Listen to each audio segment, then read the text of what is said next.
Well, good morning, everybody. I'm Jan Erickson from Stepping Aside, and welcome to As Above, So Below, a Rune and Tarot Divination for Thursday, the 10th of February, 2022. Well, let's see. I hope everybody had a good week so far. I did write down what we did last time, just in case. I keep meaning to do that, and of course I forget. But I did that so in case we are gonna hook this reading to the last one, in case it's just a progression. Sometimes that happens, and so I think it's valuable to understand that, especially if someone didn't see the reading before on Mondays. So let's see. I've been shuffling a while here already, so just in case my cards don't want to cooperate with me, they're still very stiff. I don't know. I just need to take a day and just shuffle all day long. Like I have time to do that. Oh my God. Anyway, let's take a look at the Esoteric Influences from the weekly post on the blog. Today we have a 1 numerology, so new beginnings, wholeness, unity, leadership, individuality, all of that.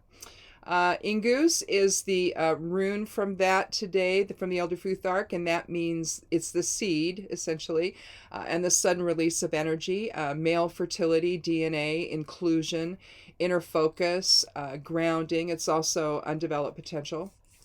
Albus is the geomancy rune for today from the Esoteric Influences. It means a sage, individual, white hair, wisdom, clarity, communication. Can also mean superficiality.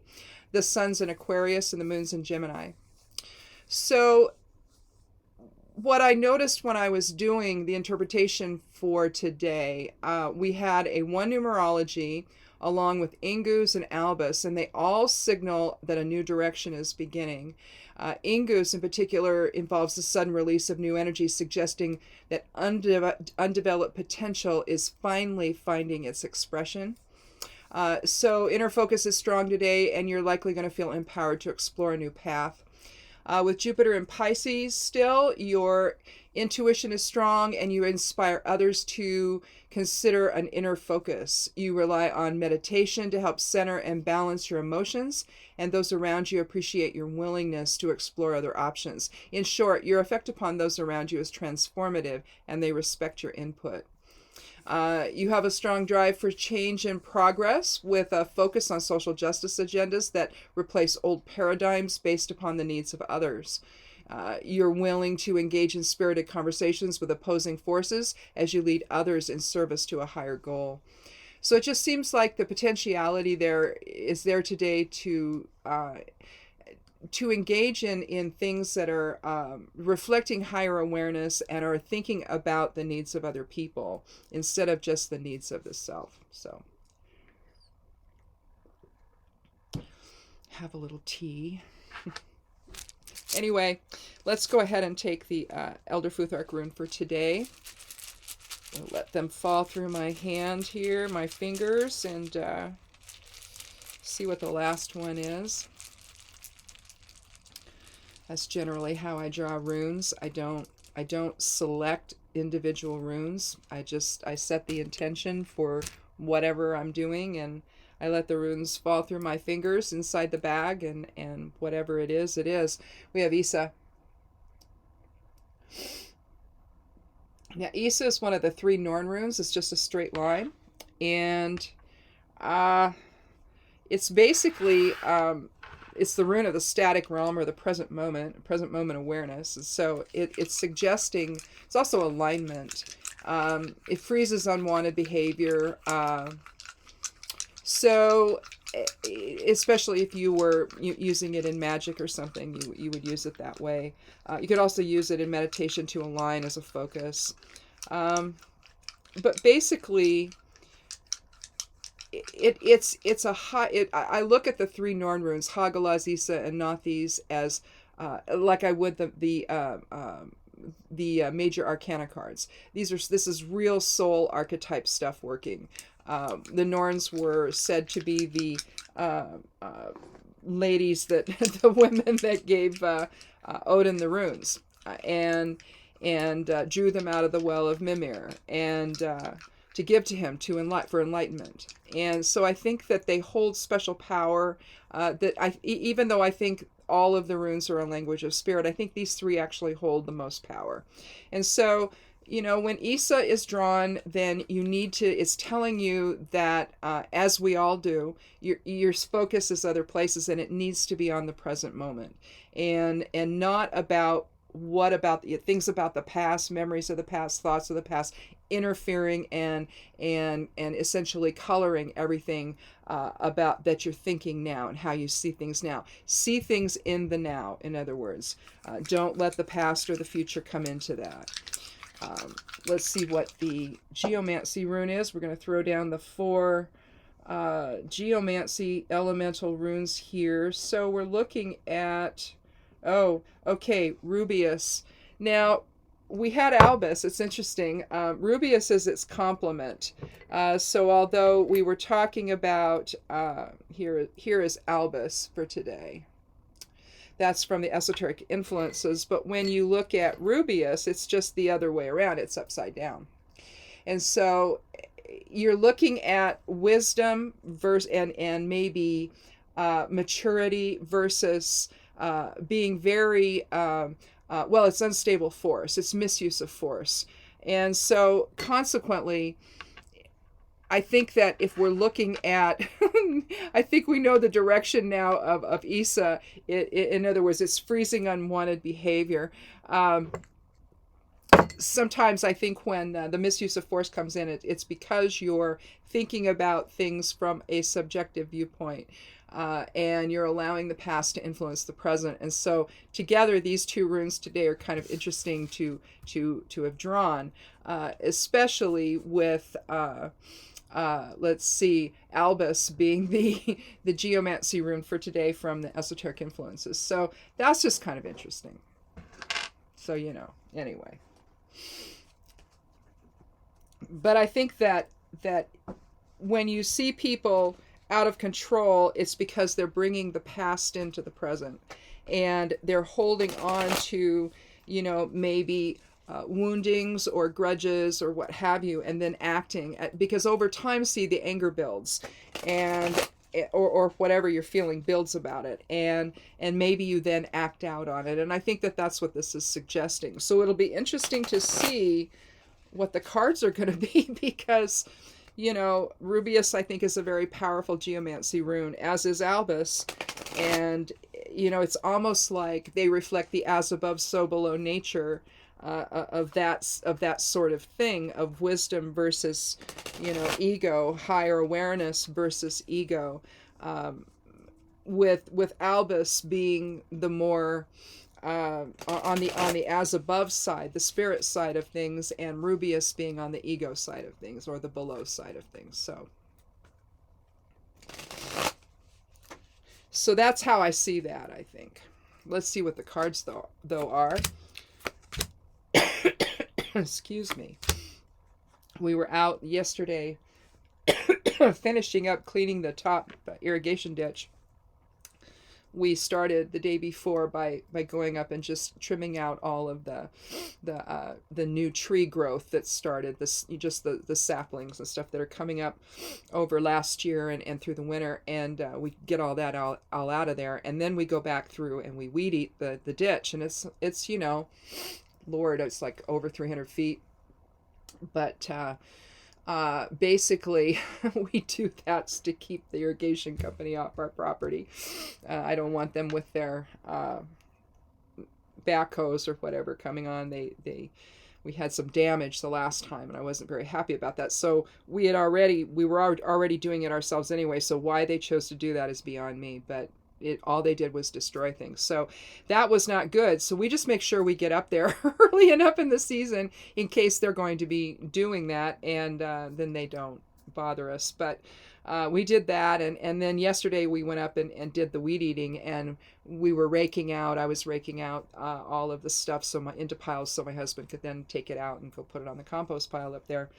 And I wore a mask for some of the time, but I'm thinking I got a little bit of I breathed in some things I probably shouldn't, molds and things like that up there, so that have been sitting there with, with all of that over the winter. But anyway, so I'm a little bit stuffy this morning from it. So anyhow, but we have things to do around the property this time of year, and hopefully the weather cooperates to do it. And this week is a good week for all of us. We're trying to get it all done. And did some prep work last week, but we're trying to get it all done this week so we don't have to worry about it anymore till next year. And then I can get on to trimming my raspberries. So anyway, what I've got here, I've got one card from the Major Arcana and two from Cups, which is the same as we had on Monday. Monday we had Knight of Cups, the Devil, and the Four of Cups, and then I drew Temperance as a fourth card. And this time we have the Ace of Cups, the Hermit, and the Queen of Cups. So again, with a Court card, a Major, and a small card, although I think that this really, with the Ace of Cups, I view the aces probably in terms of the minor arcana as being, well, what it said is that the aces contain all of the elements or energies of the entire suit, and I think that that's true. It's the undeveloped potential of the suit, basically, and so anything can happen, right? But here we have a hand reaching out from the clouds, again a familiar theme with the aces. We see it holding a large ornate chalice. We see the Dove of Peace dropping a disc into the water with a cross on it. And again, how I see the cross, whenever you see a cross in tarot, I view it this way. I view this as the essence of the flow of energy, or rather in form, from spirit into form. And here is the abyss, if you want to, or the horizontal plane of physical reality, where we then start thinking in terms of feminine and masculine polarities. Ideally, if we could remember who we are when we come into form, and some of us kind of do without necessarily attaching a name to it when we're small, but we know things and we see things from a different perspective until society or the family sort of, shapes all of that out of us, But for some, see, that doesn't go away, which can be a source of consternation to our families, because we seem to walk to a different, seem to be walking on a different path or to the beat of a different drum, and we don't necessarily fit in their families. That was me. And so, but ideally this is where we kind of hover, is in this area here. But the goal is to remember, to be in that balance where you're balancing the polarity of physical reality with the flow of spirit into infusing that whole physical reality, and otherwise, see, we get caught up in, which is the rubious of it all. We can get caught up in the ego, or we can we can remember that we're spirit, and we can align in spirit. So you can see how that's going to looks like that's going to align with all that today. So that's pretty cool. But here, we see essentially the life force of our emotions spilling out over the edges of the cup after the Dove of Peace puts that type of balance into things. So we start out in balance, but as time goes on, as we'll see different cards along the way, irrespective of the suit, that shows the challenges that we face every single day. And in this case, though, this is the beginning of all of that. In terms of emotions, Cups is the water element. We see the water spilling into a pond with lilies in it. You can see that down here. And so it's really the birth of our emotions, our compassion, our understanding, the harmony we share with other people. So the potentiality then for that is there today, especially if we align in spirit with Isa, and we give and we are essentially transmuting rubious into Isa, essentially. In other words, it's the idea of transmuting ego into spirit, and how you do that is you give ego no awareness in your present moment. You give no influence at all. And it's forced to then raise its own vibration higher in order to meet where you are. Instead of devolving into it, you want to have it come up to you. It's that sort of flow of energy. Here we have the Hermit, which is about retreat, withdrawal, inner voice, divine wisdom. The 9th card of the major arcana. You see the man in a robe here with white hair. In other words, it's Albus, basically, standing atop a mountaintop. He's got his lantern lit. You can see the Merkaba inside, which means that soul is influencing. Merkaba is regarded as the soul vehicle, and so in one interpretation it is, and it's essentially that you can use it in meditation, even visualizing a Merkaba and then sending your consciousness into it, and then using it in trance work to travel about, astral travel and all of that. But basically it's there to gain enlightenment. So he retreats from the chaos to gain enlightenment, to listen to the inner voice of spirit.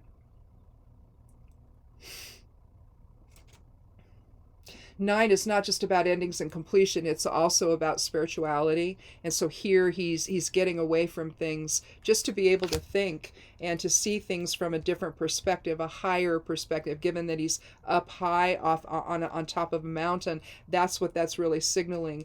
It is getting up away from the chaos of the moment and expressing Isa, aligning in Isa,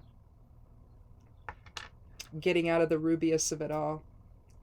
And I think that collectively, what's happening societally and in our and just in our communities, depending on where you live, you could have a lot of chaos, you could have a lot of division, you could have a lot of upset, a lot of consternation, or you could just simply be living your lives and you're not really experiencing much of that. On a day-to-day basis, we don't experience it, but sometimes we'll read articles about what's going on in our community and just go, "Oh my Lord!" And so it's that kind of a feeling, I think. But you don't have to, go. You don't have to stay locked up in your house to align within and turn off the noise of everything that's going on, and just think about what is really important to you. How do you really see things when you're not being influenced by other people? Is it and with the Ace of Cups, it would seem to me that it's signaling something that is whatever you need to align away from probably has to do with emotions, and being upset about this or that, or if you've got a situation going on in your life where, say there's a family issue or something where it's causing you a lot of hurt. Maybe you're looking at a situation with your family that's untenable, or with certain family members, or one family member, or maybe a close friend where you have the time now today to think about things and to allow a new emotional potential to start to develop, where you can let go of past emotions that really aren't serving you. And because you get caught up in your own perception of things and your own emotion of things, and maybe you're not seeing things in a clear way. So in a sense, with the Ace of Cups, it sort of resets all of that, And with the Hermit, if you're going to then step back and go within and try to find the higher reasoning of all of it, maybe you'll come to a conclusion that you would not have come to before. And so it's that sort of process, I think. With the Queen of Cups, you have, this is a woman who is reflective. I love her throne. And it almost looks like her cape here becomes part of the rocks below. It just sort of merges into the sandy rocks there next to the ocean. She's sitting there next to the ocean. She's got a beautiful chalice that I have an older deck. Well, it's not an older deck, but it was a recreation of one that was done for the Diesti family, and the husband and wife, and it has this type of a cup in it, of a chalice in it for cups. And I have another deck that's similar, done by the same person, actually, that talks about that time where Alexander the Great was alive and all of that. Same sort of very ornate chalices. So I suspect that this is how they were drawn initially, in the earliest of decks, whenever that was. So I think the first one I was talking about, I think that was done in the 1400s initially, but then it was recreated more recently. But you see the cherubs up here, and I think you see them down here. You'd see one on the other side if you could see it. But the queen sits there. You're talking about a woman in authority, an older woman that is reflective. She's kind, she's generous, she's loving. The kings and queens might have issues with boundaries in the Suit of Cups, especially the king tends to be somewhat passive aggressive. But the queen is different. She's again, I think it aligns with I think it aligns with the Ace and the Hermit, in that she's reflecting on what's going on, and she's allowing for potentially other ways of feeling about things, and trying to come to some level of understanding. It almost looks like she's offering, she's holding the chalice out and offering, maybe. But I don't think so. I think it's mostly she's just holding it there so she can gaze at it. Again, I think that she's a very reflective person, and I suspect that that's what the answer is here. Once you go and you gain a different perspective on things, and in this case it has to do with emotions, all right, then you're going to reflect on it with the queen. And again, with her authority, it sets her apart from other people. And I think that that's what Isa is also asking from us. It's asking us to align in source presence and to understand things from a higher perspective. And I know perspective would be the air element, but I think that again, our emotions drive a lot of how we feel about things, how we see things. I think that it begins in emotions. I know that I think that it's like however strong, if you're an empath, how empathic you are.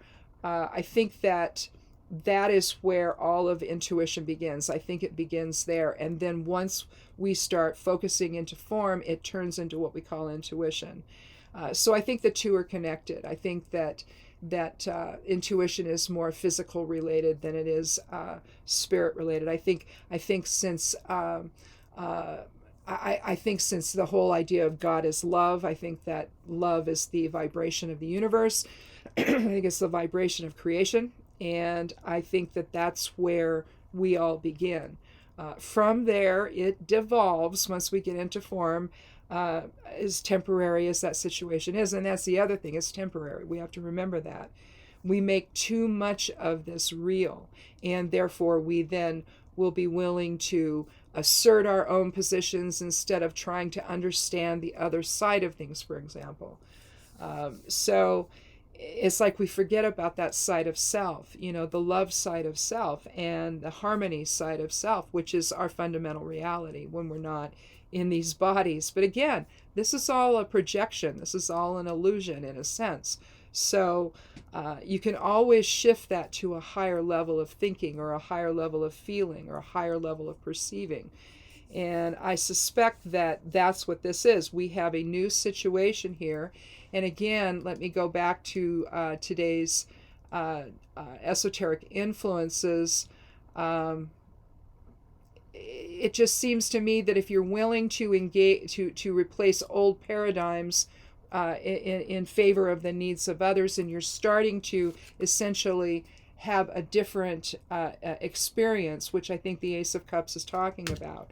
I think that it's suggesting that whatever judgments you've made, whatever subjective emotions that you feel, it's time to set them aside and to take a look at things from a higher perspective, get above it all, and see if you can't allow some new emotional resonance to take place.